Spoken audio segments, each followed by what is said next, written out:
So, warm greetings from Redwood City at the Insight Meditation Center. And it's a simple thing we're doing together for the next half an hour.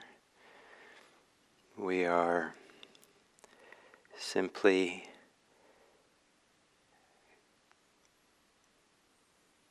attending to our breathing.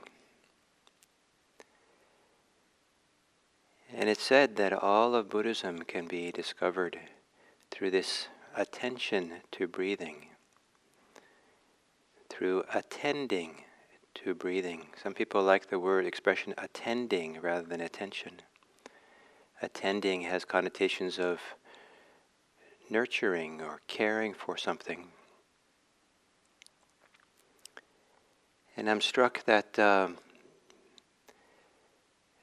for many times, many people, one of the great representations of the beginning of life and the end of life is the person's first breath as a baby at birth. And I've been present for both humans and animals at their birth, and it's a remarkable thing to see that first breath. And then the last breath. Often that's a way that people understand that someone is dying, is when they don't breathe anymore.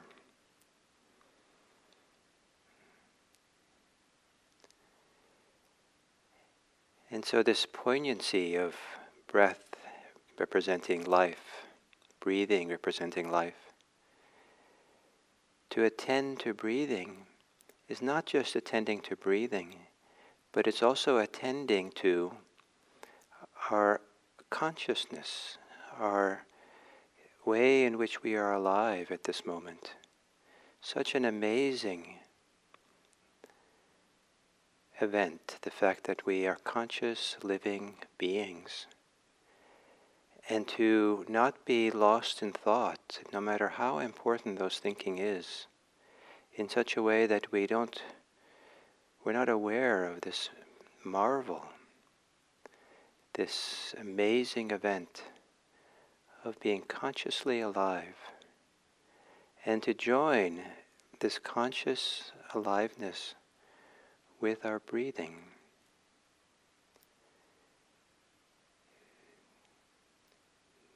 Don't worry that you're leaving your life behind if you do so. If you really give yourself over to the breathing, all the important parts of your life that need to be attended to will come along, will follow along. Intimacy with breathing. So to take a comfortable, alert posture and to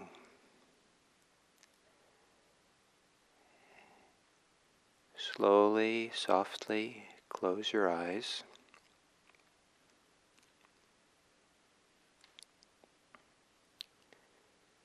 And slowly, as if you have all the time in the world, and softly, as if it's an act of great care and tenderness, see if you can make small adjustments in your body to align your body more comfortably, more alertly, so your body is more here.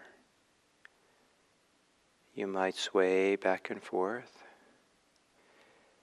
and then take smaller sways as you kind of find yourself at a center point.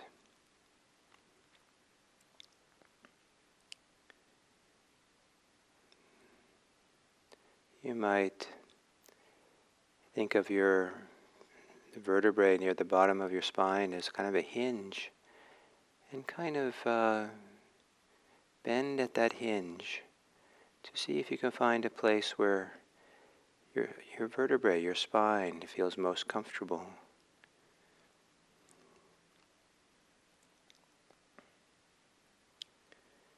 And perhaps there's some way that your posture can support a chest which is open. A little bit of a stretch in the skin in front of the front rib cage. Not that you're pushing yourself, but somehow you're allowing there to be a confidence, a feeling perhaps that, yes, you will sit and take your place here. You're allowed to exist confidently and fully here.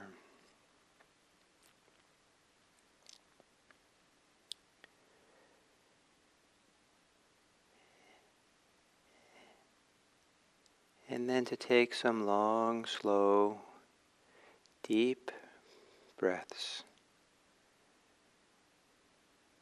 expanding your rib cage, front and back.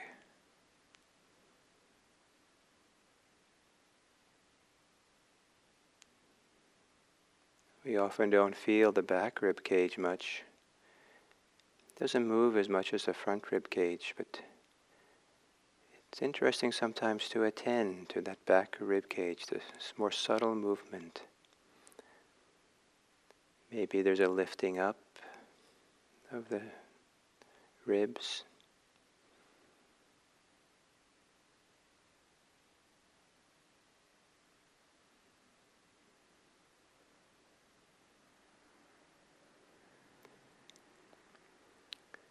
Taking these deeper breaths and feeling the belly expand, allowing the belly to expand.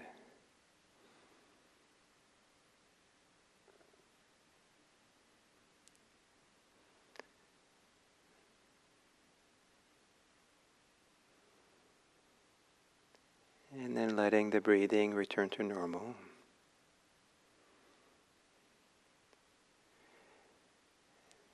And then continue to relax a bit.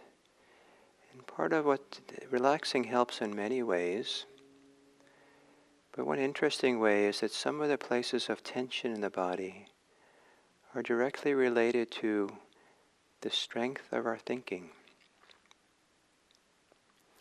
It's almost like the more we're involved in thinking, sometimes that thinking almost like it pulls on those muscles.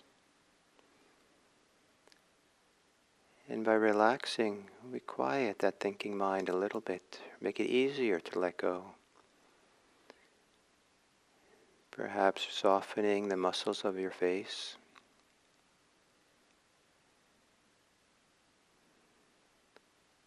As you're exhaling, softening the eyes, the temples, the forehead.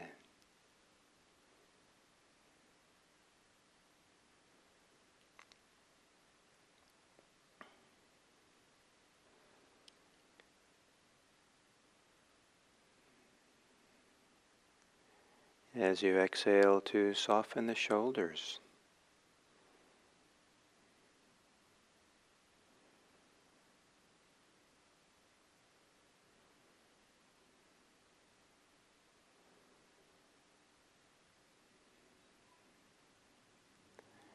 And maybe there can be a relaxing of the belly as too.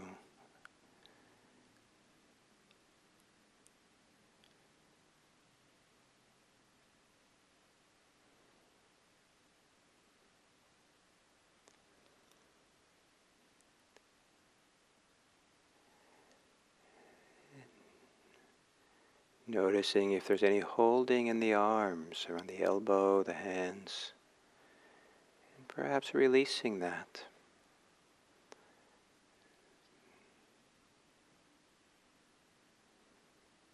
And the same with the legs, knees.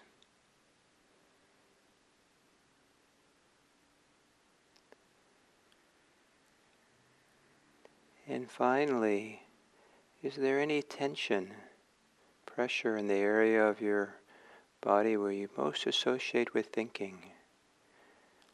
For many people, it's the an area of the brain, the front of the brain. And maybe the mind itself feels contracted, or the mind feels tired from overworking, overthinking.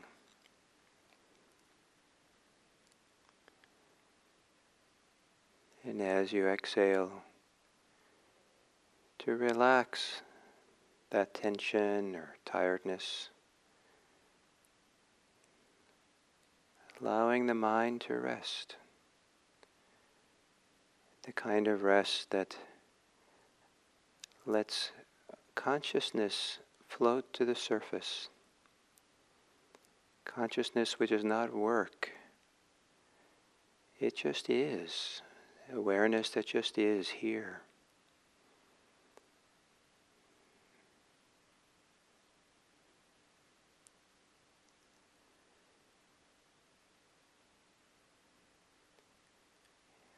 And then with that awareness that just is, become aware of your breathing. Become aware of your body breathing. Allowing awareness to attend to breathing. And perhaps breathing attending to awareness.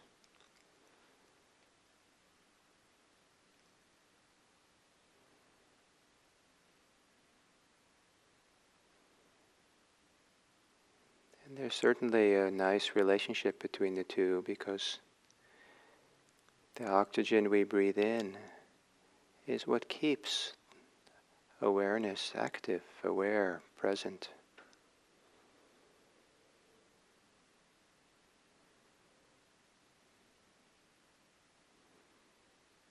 And so letting awareness appreciate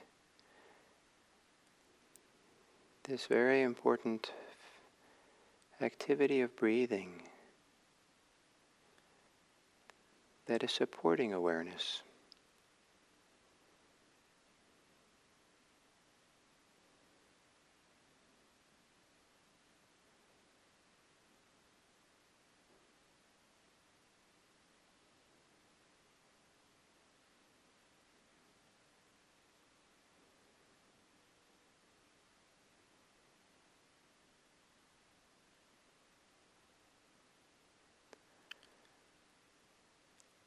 The exhale, a time to let go, to release.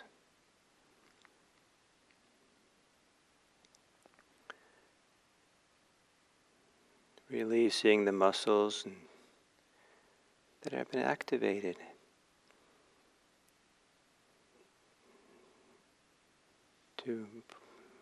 So that we breathe in.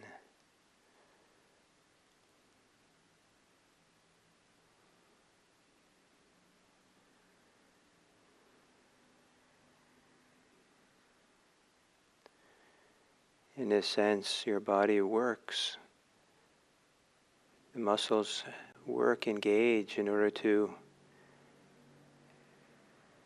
pull in the air. But the expelling of the air is not a work, but rather a releasing of the work. The diaphragm pushes down so we can breathe in. And the diaphragm releases itself back so that we can exhale.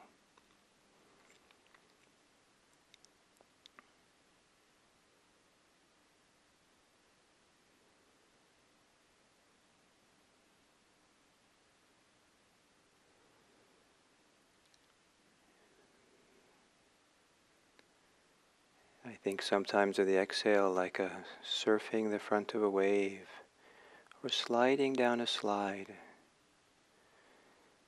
Let go, release yourself, allow yourself to slide down the exhale to the end.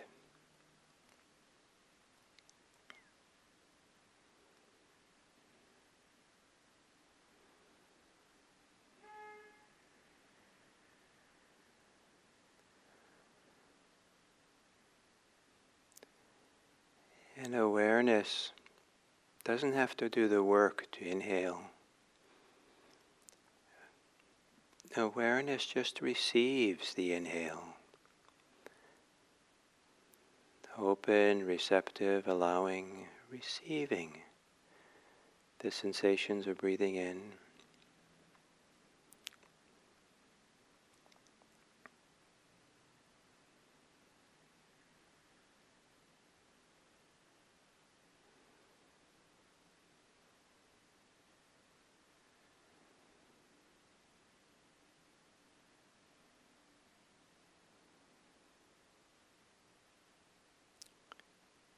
Letting the mind, thinking mind, become quieter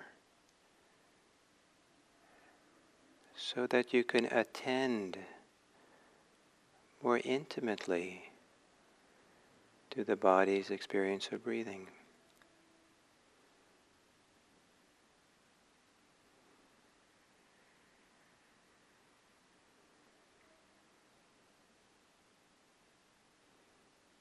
Attending as continuously as you can.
taking and adding a little bit of a spark to your attention, a little bit more clarity or engagement, so that you're less likely to drift off,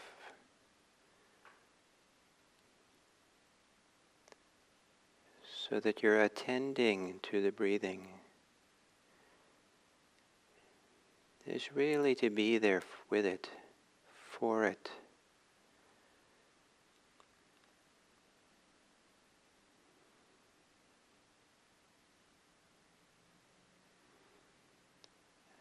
A little bit clearer attention, continuous attention, takes a teeny bit of work, but it's work that leads to a greater relaxation and peace.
Breathing can be a reminder of the close, intimate, cooperative nature of our life with the world around us. That breathing is a process of recycling, that we take in oxygen, convert it, recycle it to carbon dioxide, which plants around us take in and recycle to oxygen. And the air particles that we take in circulate around and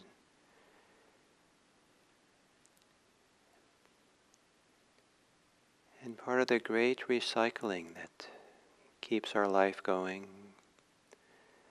Our body is made of recycled elements.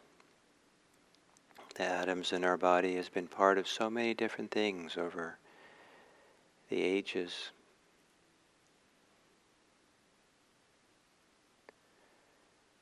The understandings that we use to make way through our life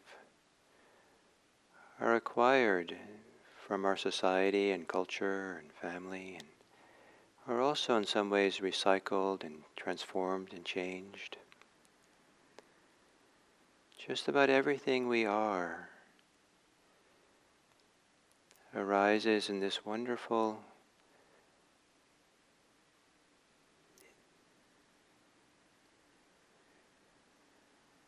interconnected world. Almost everything we are and experience ourselves arises in relationship to what is not ourselves. So much so that we can't really separate the two in some hard and fast way.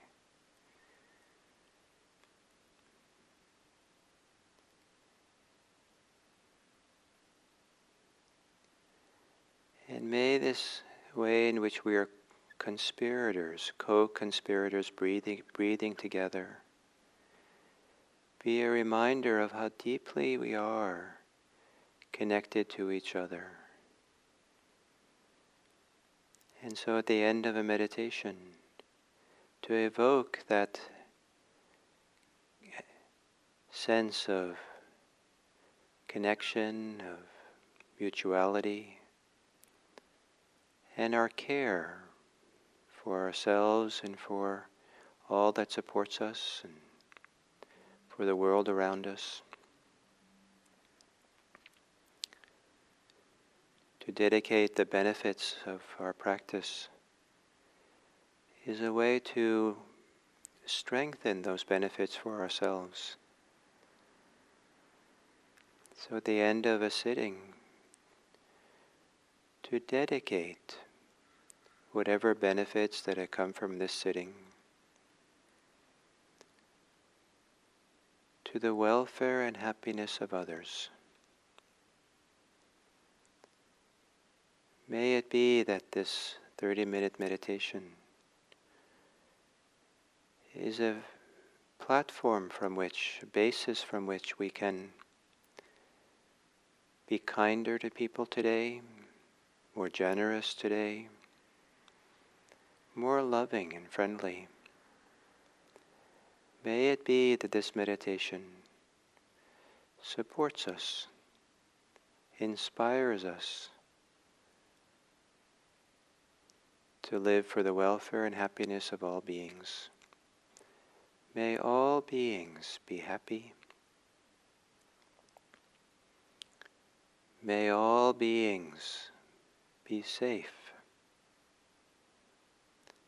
May all beings everywhere be free.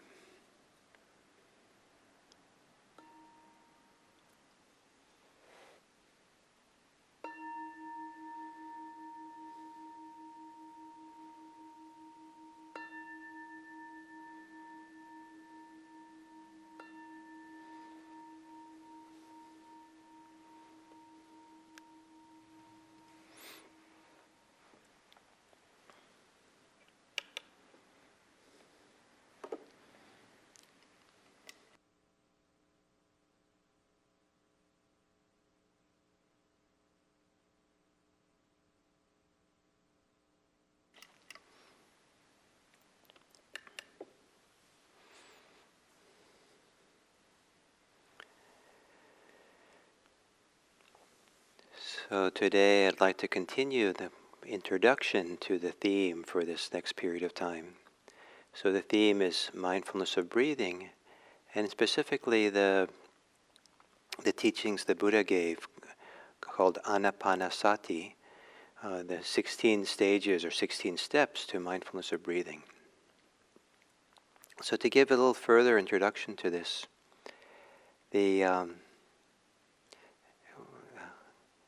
the intimacy of breathing to the world and to ourselves is quite phenomenal.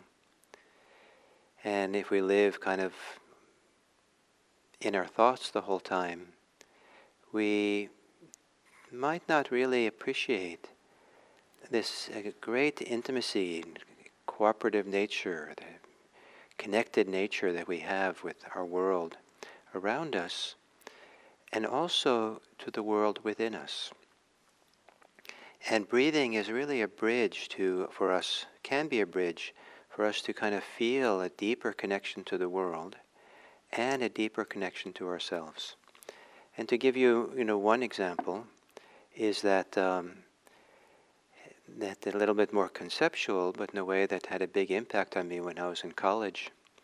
I took a botany class, and I was sitting in this big amphitheater in Davis, California, and where I went to college, and the professor was giving a drawing on the board, big diagrams with circular diagrams of the cycle of oxygen and carbon dioxide, and how this whole cycles of operated in nature, and I was enthralled by this whole description. And I think I got maybe somewhat concentrated listening to it and involved in it, but then as I left at the end of the class, walking out of this amphitheater, this big classroom, you come into this courtyard with some very big valley oaks, old, big, large oak trees, and I just was stunned. I stood in the middle of the courtyard and looked at these oak trees, having just heard about the cycles of oxygen and carbon dioxide and wondered and thought, I could lose a kidney, I could lose an arm, I could lose an eye, I could lose all kinds of parts of my body, but I still depend on these plants creating oxygen. They're in some ways more important to me than some of these parts of my own body. So that was my thinking that I had. And then I wondered, and this is kind of what kind of really kind of stopped my mind for a little bit in a wonderful, delightful way. Then I thought, well, where, in that case, where do I stop and where do the trees begin? And I had this feeling that there was no real, from this perspective I was doing, there was a continuity and there was no sharp line between me here and the trees there, that somehow we were in it together. And this sense of intimacy and interconnectivity and mutuality and mutual support was kind of just a very inspiring moment in my life to feel that, to sense that.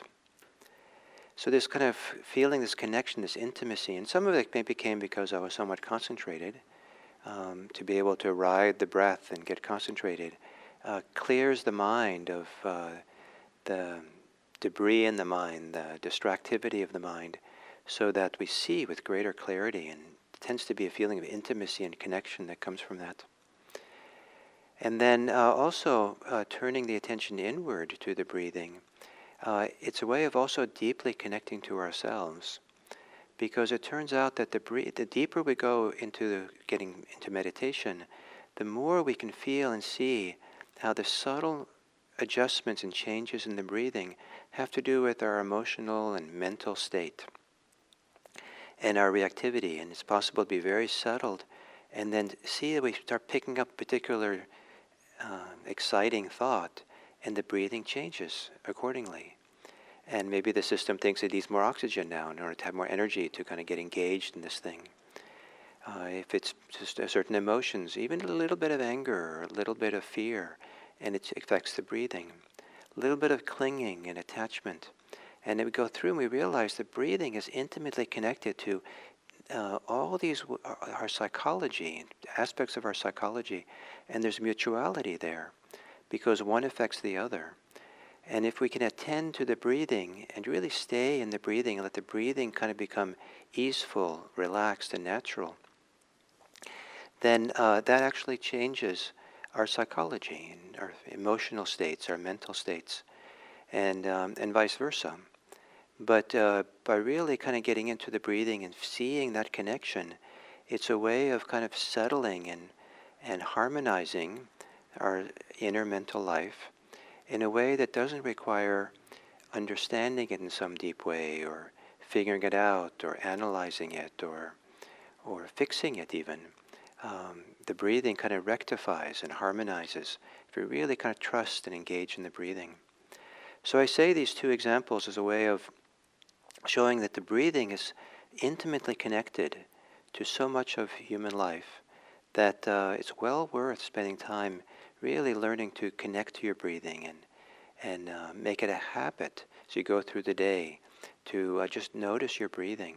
It's been so beneficial for me to have this habit because I'll go into a store, I'll be talking in a conversation with someone, giving a Dharma talk, all kinds of things that I do, and the breathing will sometimes let me know that I've gotten caught or I'm getting involved or too a little bit attached to something or a little bit, over-involved somehow because the breathing changes.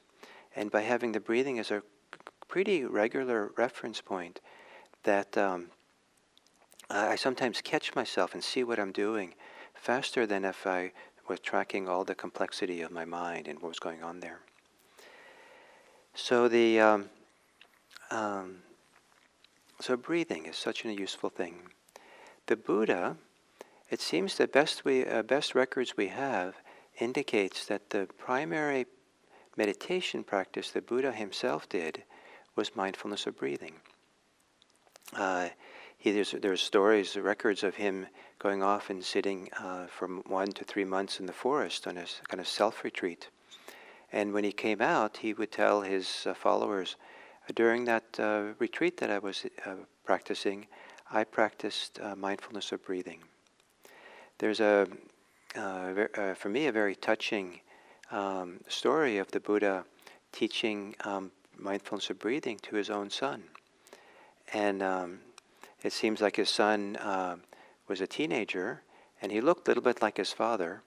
So the Buddha, was probably certainly well respected in his time. So to look a little bit like him was kind of maybe could easily for a teenager give birth to a little bit of vanity. And the Buddha seemed to have picked this up.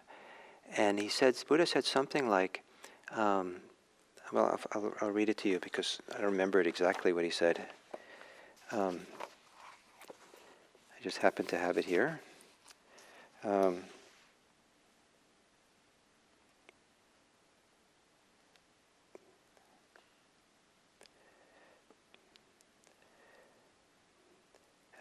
So his son's name is Rahula, and so the Buddha, they were going for alms round together into the town, and as they were going there, the Buddha picked up with the vanity that his son had, and so he turned around to his son and said this, Rahula, any kind of material form whatsoever, whether past, future, or present, internal or external, all material form should be seen as it actually is with proper wisdom. This is not mine, this I am not, this is not myself. So anything that's physical, any physical shape, any physical characteristic that we have, should not be seen as me, myself, and mine. And so since it was how Rahula thought he looked, his physical appearance, which we already got caught by, Rahula thought that he'd been outed, thought he'd been kind of admonished a little bit by the Buddha, that's the statement. So Rahula went back to the monastery where they were staying, the forest where they were staying, and instead of going to getting his daily meal. And then someone said to Rahula, you should really ask your dad to give you instructions in meditation. And so when the Buddha came back, Rahula got instructions in meditation, maybe for the first time. And after some preliminary instructions, the Buddha gave his son instructions in the 16 stages of breath meditation. And to me it's touching, this closeness, this connectivity between the father and son. And the most important discourse on this mindfulness of breathing is called the Anapanasati Sutta, the sutta on breathing in and breathing out mindfully. And this also emphasizes this mutuality, this interconnectedness, this harmonious way, that unifying way that things can come together with breathing. And so I guess run out of time now, but tomorrow I'll do one more introductory talk on this topic and discuss this very important discourse in the Buddha, where the instruction usually is the one that we take as the instructions in these 16 stages, and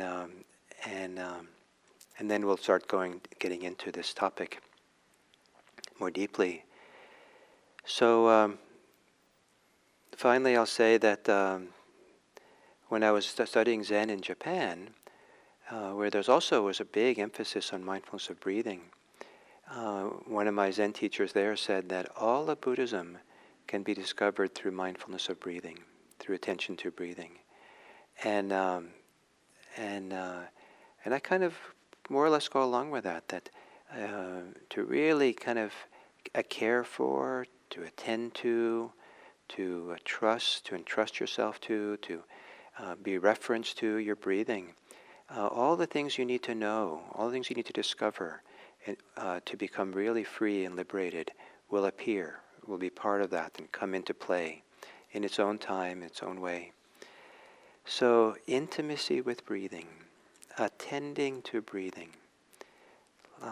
And I hope that over time that you'll come to really love the experience of breathing, that somehow there's love in attention to breathing, love in breathing, and that you'll be free. So thank you so much, and I look forward to tomorrow.